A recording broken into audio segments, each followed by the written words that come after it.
There are evenings, my friends, when the worst thing that can happen to a person is not a scene, not raised voices, not a slammed door, not a single dramatic gesture that gives everyone in the room permission to choose a side. The worst thing that can happen is that the evening simply continues. As though nothing at all has occurred. As though you are not even there. I want to tell you about a young woman who sat through exactly such an evening, and about a man who, unlike everyone else in that dining room, noticed, "Pull your chair a little closer. This one is worth your time." Miss Philippa Crane arrived at Bellwood Park on a Tuesday, which is not the most auspicious day to arrive anywhere, and certainly not the most auspicious day to meet the man your family has quietly decided you will spend the rest of your life attempting to interest. She had been told very little. This was, she had come to understand, the family's preferred method of managing her expectations. If she did not know what to expect, she could not be disappointed in precisely the right way. She knew only that Lord Ashton, Viscount Ashton, to be precise, the elder of the two Ashton brothers and current holder of the title, was serious-minded, capable, and not, her aunt had said with a particular emphasis, the one they were hoping for. The one they were hoping for was Mr. Edmund Ashton, younger by 4 years, possessed of good colour and an easy laugh, and a way of entering a room that made the room itself seem to rearrange around him. He had met Philippa's father twice. He had sent correspondence that was warm and detailed, and her aunt felt very promising indeed. Philippa had read the letters. Edmund Ashton wrote well. She would give him that. She arrived at Bellwood Park in a hired carriage because her father's carriage had a wheel in poor condition and he had not wished to risk the journey, which she thought said something about the nature of the family's ambitions that she chose not to examine too closely. A housekeeper met her at the door. A solid, efficient woman named Mrs. Greer, who took her coat and her travelling bag and said that the family would gather for dinner at 7 and that Miss Crane's room had been prepared. Her room was pleasant. She did not spend much time in it before dinner. The dining room, when she descended, was already occupied. Edmund Ashton she recognized immediately from the general atmosphere of welcome he generated simply by being present. He stood when she entered, crossed to her with an outstretched hand, and said her name as though he had been waiting all day to say it. There was something technically flawless about his welcome that Philippa could not fault and could not quite trust either. His mother, Lady Ashton, was seated at the far end of the table, a woman of deliberate posture and measured smiles who assessed Philippa in the time it took to extend a greeting and filed whatever she found away somewhere behind her eyes. There was a cousin, a Miss Hargrove, who talked about the garden. There was a Mr. Pallister, a neighbour, who had opinions about the roads, and then there was the Viscount. Lord Ashton was already seated when she came in. He had not stood. He was not rude about it, or at least, Philippa could not quite determine whether it was rudeness or something else. He was reading something, a letter or a document of some kind, folded and held in both hands, and when she entered, he looked up. He looked at her directly, the way very few people actually do, not past her, not at the general concept of her, but at her specifically, for approximately 3 seconds, and then he returned to his reading. Edmund had pulled out the chair to his left for her. Philippa sat in it, she thought. Well, the dinner proceeded with the texture of all such dinners. Conversation layered over silence, layered over obligation. The china very good, the wine acceptable, the topics carefully selected to include everyone, while excluding nothing of actual consequence. Edmund Ashton was an excellent dinner companion. He drew her out on the subject of her time in Edinburgh, where she had spent 2 years assisting her uncle with his bookkeeping and general administration, and he listened with an attention so practiced that it almost resembled genuine interest. Philippa answered. She was not unpleasant to talk to. She knew this about herself, but twice during the meal she became aware that Lord Ashton, at the other end of the table, was watching her, not watching Edmund, not watching his mother or Miss Hargrove or the table in general, watching her. The second time she caught it, she looked back. He did not look away. He picked up his wineglass, he drank, and then he returned his attention to Mr. Pallister, who was still discussing the roads. Philippa ate her soup and thought, "That is strange." After dinner, the women withdrew to the drawing room, and Lady Ashton poured tea and asked Philippa several questions that were slapped like polite inquiries and functioned as a quiet, thorough inventory. Where had she been educated? What were her accomplishments? Was she close to her father? What had she made of Edinburgh? Philippa answered Edinburgh. Harborne Spexted was not entirely what Lady Ashton had been hoping for. She went to bed that night with very little sense of how any of it had gone. She stayed at Bellwood Park, as these arrangements tend to go, for a period of weeks. The stated reason was the weather, a stretch of poor conditions that made travel inadvisable, and the unstated reason was that Lady Ashton had decided Philippa was worth a longer look, which was either promising or alarming, and Philippa could not determine which. Edmund Ashton was charming. She would like you to know that she noticed this clearly, without confusion.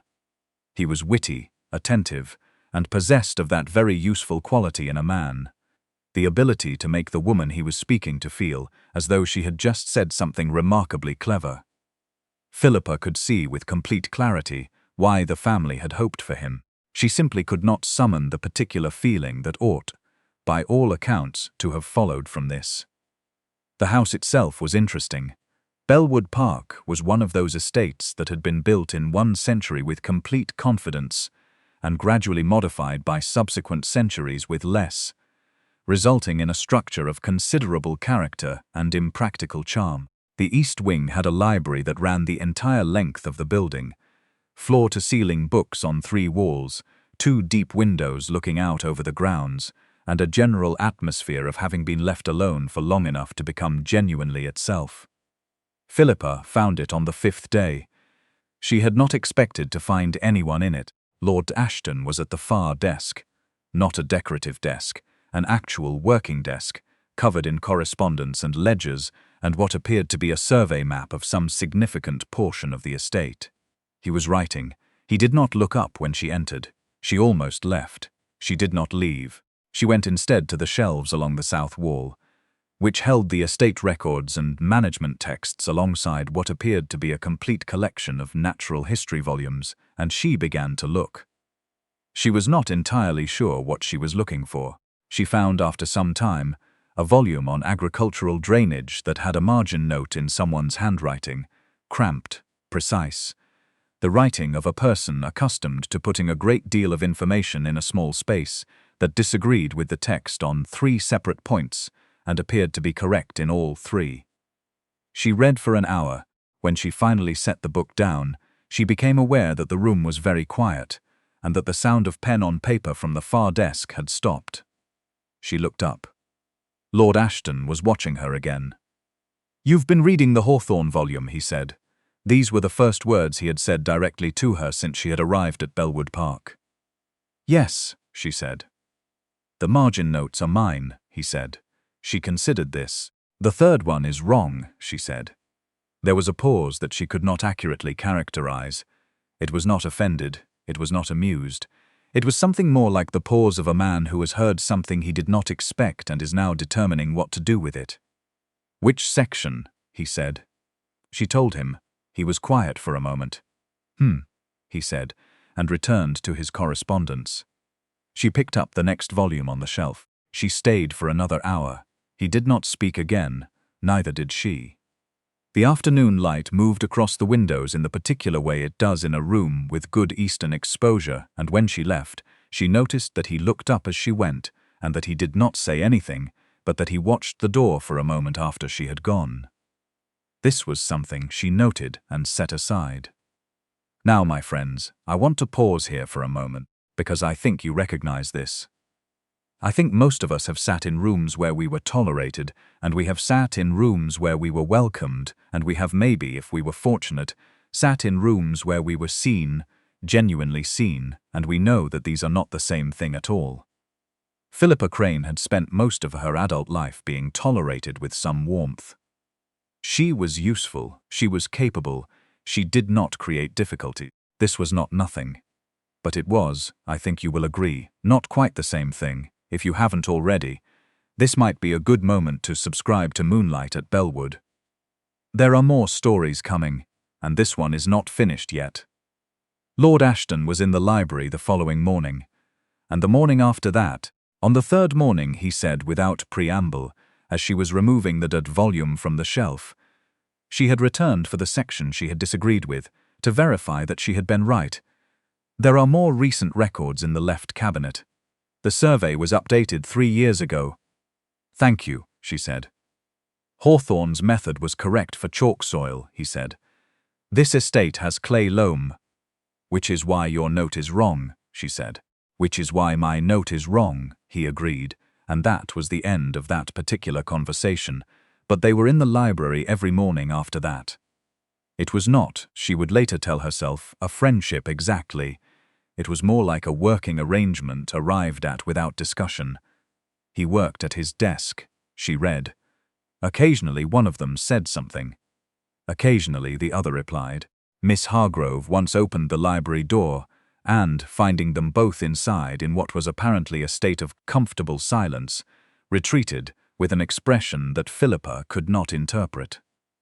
Edmund found her one afternoon in the gallery, which was long and cold and held portraits of Ashton ancestors going back 200 years. He walked beside her, pointed out the ones worth knowing, was entertaining about the one who had apparently lost 3 fortunes and acquired 4, and said at the end, with the ease of a man who has decided on something and is presenting it as a foregone conclusion, I hope you are finding Bellwood comfortable, Miss Crane.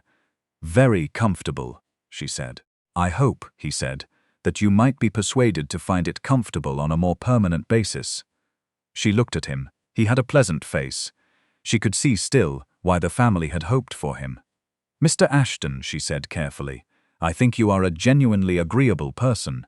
But, he said. But, she agreed. He took it well, she would give him that. There was a moment, a brief, honest moment, when something flickered in his expression that was not performed, and she found she liked him considerably more for it. My brother, he said, not as a question. I haven't said anything about your brother, she said. No, he said, you haven't. He was quiet for a moment, and then he said something that she thought about for a long time afterward. He won't say it first, you know. He doesn't know how. And then he went back to being charming, which was, she understood now, both his considerable gift and his primary means of not being known. She went to find Lord Ashton in the library that evening. He was there. He was always there in the evenings. She had not realized until this moment how reliably she had come to know this. She sat down, not at the reading chair she usually occupied, but in the chair across from his desk. He looked up. Edmund spoke to me, she said. I see, he said. I said no, she said. Something in his face shifted very slightly, in a way she could not name. He set down his pen. He did not say anything immediately, and she had been in his company long enough now to know that this was not discomfort. It was the pause of a man assembling something to say with accuracy. Miss Crane, he said finally, I want to ask you something, and I want to ask it plainly, because I find I am not much good at the other way. All right, she said. Do you wish to stay at Bellwood? She held his gaze. I wish to stay if I am wanted here, she said, and not if I am only being considered. He was quiet. The fire was very loud, she thought, for a quiet room. I have read the margin notes you've added to 3 of the management texts, he said. You added them in pencil so they could be removed. 2 are correct. The third, and there was something in his voice that she thought, later, might have been the closest he came to Rye. I am looking into, she said nothing. I have not considered you, he said. I have thought of very little else. There it was, she did not say anything for a moment, because there are moments that deserve their full weight, and this was one of them. The fire, the books, the desk covered in surveys of an estate that needed managing by someone who understood clay loam. That is sufficient, she said. They were engaged by the end of the month. Lady Ashton received the news with a particular quiet that communicated both surprise and the suspicion that she ought to have seen this coming. which Philippa thought was a rather honest reaction under the circumstances. Edmund shook his brother's hand and kissed Philippa's cheek, and was, she thought, genuinely glad, or at least was glad in the complicated way people are when something did not go as they expected and turned out to be better than they deserved to hope. There was a supper that evening. Not a formal dinner, just the family, the candles lit, the best wine, brought out by Mrs. Greer without being asked. And her father, she had not expected this.